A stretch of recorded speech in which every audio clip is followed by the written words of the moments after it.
Welcome to all the monks and novices, and blessings to all the laity. Having been born as a human being and meeting with the Buddha Sasana means we have a great amount of merit and goodness. Whichever country we reside in, we have right and good views and in accord with Dhamma, and we're also practicing Dhamma as well. And this Dhamma practice is our offering as puja, worship. The Buddha did not praise worship through giving flowers, perfumes, and all the various ritual offerings. The Buddha praised the worship through one's own Dhamma practice. To worship through one's practice in accordance with the teachings of the Buddha starts with 1. Giving dana, sacrificing one's wealth, material things, or assisting those in troubles and difficulties. And also through our respect for our mother and father. We have gratitude and care for them. In the time when they are still alive, we give them food, water, give housing and medicines for their sicknesses, and when they have passed away, we make merit in dedication to them. This dana of giving is able to brighten the minds of people. If we don't share with others, then those who have wealth will oppress those who don't. So dana, generosity, is important. And deeper than this is giving abhaya dana, forgiveness or fearlessness in the heart. Because having been born, we inevitably have to contact with people who we dislike. Whether it is a monk or lay person, we will have these types of feelings. So giving abhaya dana is a most excellent dana. It makes our mind more spacious. It makes our samadhi, meditative concentration, easier. So these qualities must have virtue to support them, which means having Dhamma. Like having the Brahma-Viharas Dhammas, the sublime abidings, to come and look after and to protect our minds. If we possess a lot of wealth, but we don't give, this is like we see people in trouble, but we don't donate to help. We don't build our new barami, spiritual accumulations. Though we already have made old merit, we don't make new merit. And so we also need to make merit in the right way. Like for the father-in-law of Lady Visakha. Lady Visakha had great faith to do merit and offerings to the Buddha and the noble disciples of the Buddha. And one day there was a monk going for alms past the front of her house, but she wasn't able to give dana because her father-in-law had faith in renunciants outside of the Buddha Sasana. So she said, "May the Venerable One go on to the next house. This house won't give alms because it is eating old food." Just saying that much. And when the father-in-law heard this, that Lady Visakha was saying something bad about him, saying that he was eating old food, he thought, "I'm extremely wealthy like this. I eat the best things and in abundance, and she is saying that I eat old food, eat thrown away things." And so there was an examination of this, and it was found that Lady Visakha was referring to old merit, eating old merit, but she said that he was eating old food. And here the father-in-law came to gain faith in the Buddha Sasana, and then Lady Visakha could do dana and offerings completely after that. So we can see that no matter if one has the results of making merit in the past, but if one doesn't make new merit, then the merit can be depleted.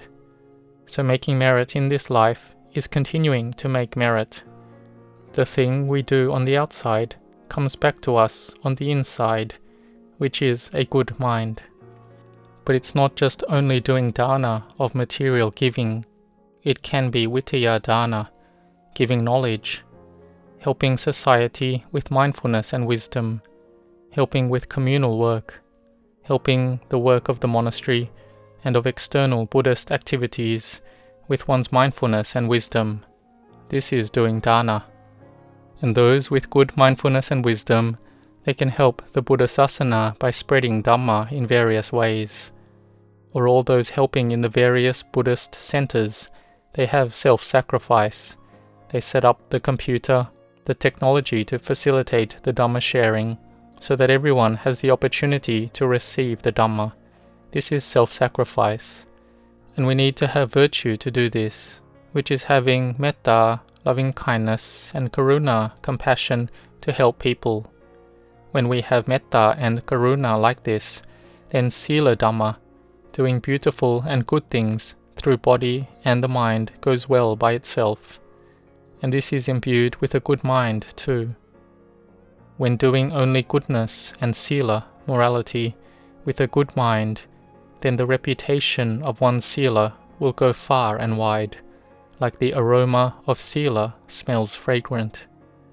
So when we have dana and sila, then this is the practice of managing or administrating, whether managing one's own mind or managing one's organization. We know how to sacrifice our own happiness and ease for the benefit of others. Although we could sleep at ease and live at ease, but we see others in suffering and difficulties, like in times of pandemic or crisis, and so we help out. And it doesn't need to be much, but we have empathy and consideration in our minds, and this is equal to our mind being gladdened. We see them happy because they have received the things we have donated. Say just one bag of rice, and say $10, but they are delighted. And we see their face glow and their eyes sparkle, and sometimes they will raise their hands in Anjali over their head and say, Sadhu. When we donate material things and wealth, then they know of the dana done. Like, they may receive the rice, and they know they've received some good aromatic rice, or received some money, and they know what they have received is excellent, and they're overjoyed and delighted. Even if it doesn't have that much value, the important thing is the mind that gives. Giving donations in this way consistently leads to inner peace and coolness. So each person helps out accordingly. And the Buddha taught further that humility, not being arrogant, not being rude, not being conceited, and having polite and decent conduct, this is a blessing of one's life. And this is contained in the teaching of the Buddha. And it is also a Dhamma, a virtue needed by one who manages or is in administration. It is important. And this humility will lead to being born in a family of high status. So we can see that the virtue and goodness that we do does not disappear at all. We do it, and we inevitably receive it back. It is in our mind.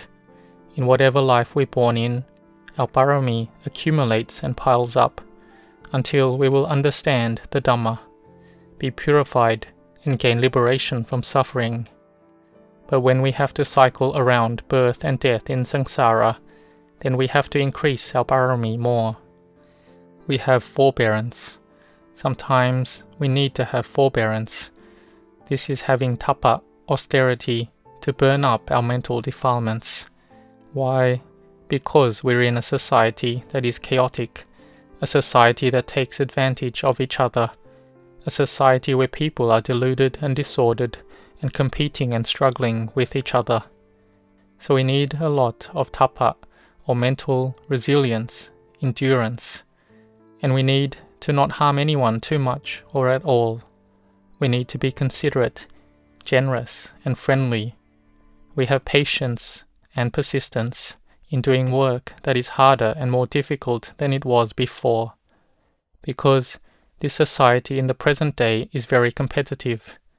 Out of 10 people at work, 3 or 4 of them may lose their jobs. So the ones who are working must be patient, be diligent, be very determined, and be able to maintain their own mind states. We will have some pleasure and displeasure arise in this world. We have some wealth, some fortune. We have various moods of liking and disliking.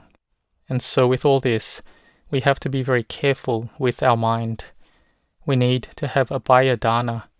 We have giving and forgiving.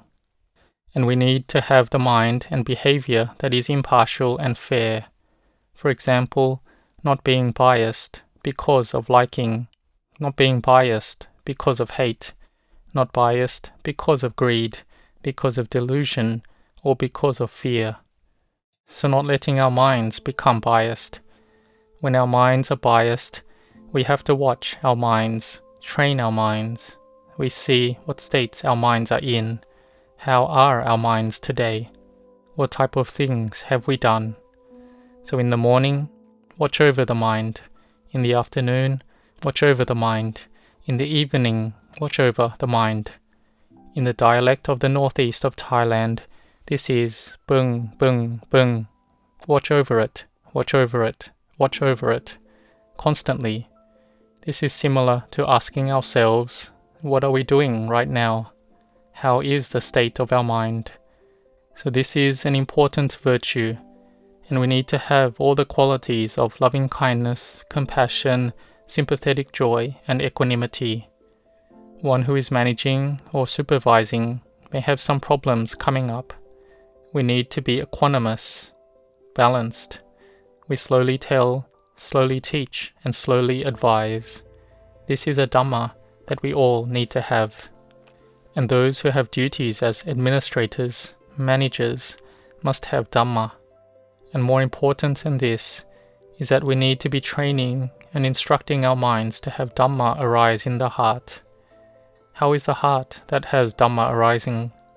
We have to go against the bad and unbeautiful, right? Not following bad ways or being biased and unfair. So we have to see what the Buddha taught. Firstly, it's not to associate with fools and to associate with the wise. Associating with the wise is important. We have our own circumstances. We live in a good country, and so when we associate with the wise, then we have established ourselves well. We aren't someone who is stubborn. We conduct ourselves consistently, and we are someone who has done merit in the past. What we have done in past lives we don't know, but in this life, today, we make merit.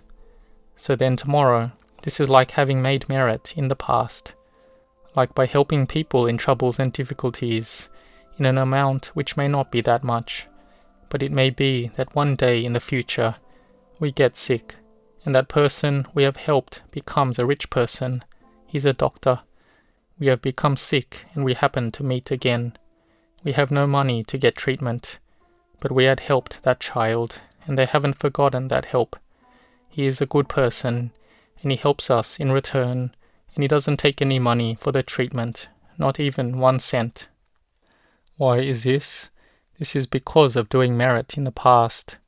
It is in regards to dana and in regards to sila. If we have this merit, then this merit will help us. So try to accumulate merit, starting from today, and then tomorrow the merit we have done is accumulated merit. And we also need to have right view. Why? Well, does our mind have only merit? Sometimes we have thoughts that are bad and unskillful. We have thoughts of delight and pleasure, thoughts in harming and of ill will. And this is normal and natural in the minds of people, whether being a monk or laity. But when we see we are thinking in this way, then we cut it off and try to let it go. We try to develop in things that are good. The bad, unskillfulness arises, and we let it go. And when the goodness arises, then we develop it. And we also have a mind of empathy to others. We have kindness to others and compassion to others, whether to them or behind their back. We share and we do not argue and dispute. This is an important virtue which allows us to live in society well. And this is simply having Dhamma in the mind. In all the aspects of administration, if the rules and systems have no Dhamma, then it's just chaotic. Like managing systems or rules according to the majority. Then what if the majority is not Dhamma? Is it chaotic? Venerable Ajahn Chah had given an example which is worth listening to. We can hear it and contemplate along with it. There was one village which had one person whose mindfulness wasn't very good. Though he was not a crazy person, but many people in this village said this person was a crazy person. That person is crazy. He's crazy. And that person who was fine stayed there and eventually became a crazy person. This was because the people in that community had a similar and united view, but it was a wrong view. So this doesn't work. A united view needs to be a right view as well. If most people in the group have no virtue, then the people with no virtue may gather together and say that a person is crazy and not good. So each person needs virtue. Sometimes there are people who get all furious and say why these administrators, this Prime Minister, that Prime Minister, in this country or that country, that they have no virtue. Ajahn Chah said, hey, those Prime Ministers and Ministers, they aren't Arahants. They haven't finished off their defilements. This is an illustration. So administering whatever rules or systems is up to the virtue of the people's minds. We need to train our minds to have better virtue. And this is our practice as homage to the Lord Buddha. So may you be determined to practice. Today we do this, and then tomorrow it is merit done in the past. So be it dana or sila, be barami or having humility, we train our minds in this way, and then we will develop and advance. May you all develop in the Dhamma and gain success in the world and in the Dhamma. May you grow in blessings.